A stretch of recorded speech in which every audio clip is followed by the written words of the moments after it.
Praise the Lord. தந்தை மகன் தூயாவின் திருப்பெயராலே ஆமென்.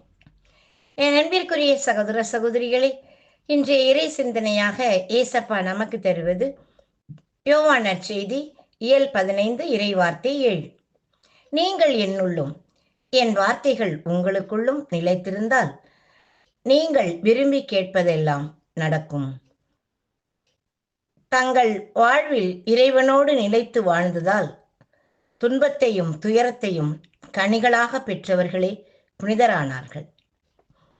அவர்களில் இன்றைய புனிதையான புனித ரீத்தா இயேசுவை மிகவும் நேசித்தார். அவருக்காகவே பொறுமையுடன் வாழ்ந்து விண்ணக முடி பெற்றார். கைவிடப்பட்டவர்களின் பாதுகாவலி என திரு அவையால் போற்றப்படும் நம் புனித ரீத்தாவின் துயர் நிறைந்த வாழ்வை தெரிந்து கொள்வோம் வாருங்கள். இவர் இத்தாலி நாட்டில் கிபி 1381 பிறந்தார்.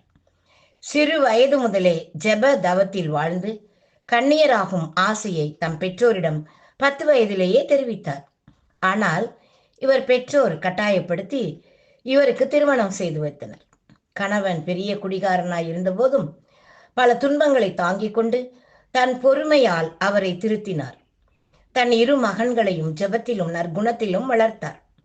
திருந்திய தன் கணவனை சில கொடியவர்கள் கொன்றதால் பிள்ளைகள் அக்கொடியவர்களை பழிவாங்க துடித்தார்கள். ரீதா கடவுளை வேண்டினார்.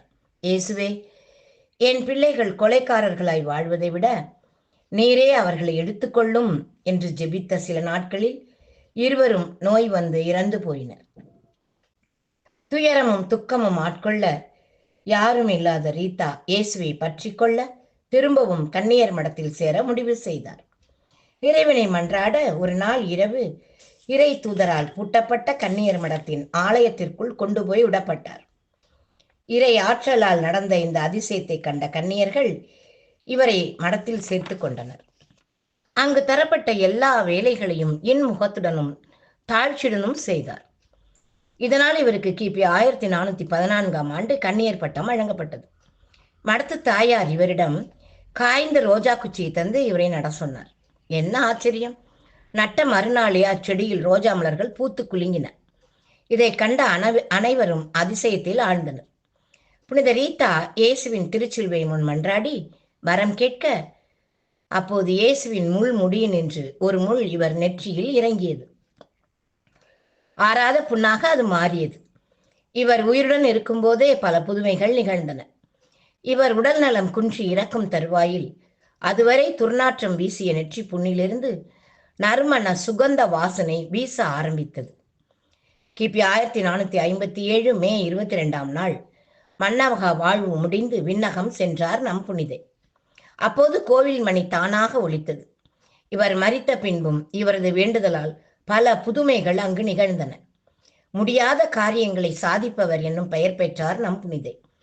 திருத்தந்தை 13ஆம் சிங்கராயர் இவருக்கு 1900 புனிதர் பட்டம் வழங்கினார். இன்றும் இவரது உடல் அழியாமல் இத்தாலியில் இவரது ஆலயத்தில் பாதுகாக்கப்படுகிறது. இவரது விழா மே 22 நம் திரு அவையால் கொண்டாடப்படுகிறது. அன்பானவர்களே, இப்புனிதரது இறைவனோடு நிலைத்த வாழ்வை, புனிதத்துவ வாழ்வை நாமும் பின்பற்றி வாழ்ந்தால் நம்மில் புனித வாழ்வு மலரும், நம்மையும் புனிதராக்கும் என்பதில் ஐயமில்லை.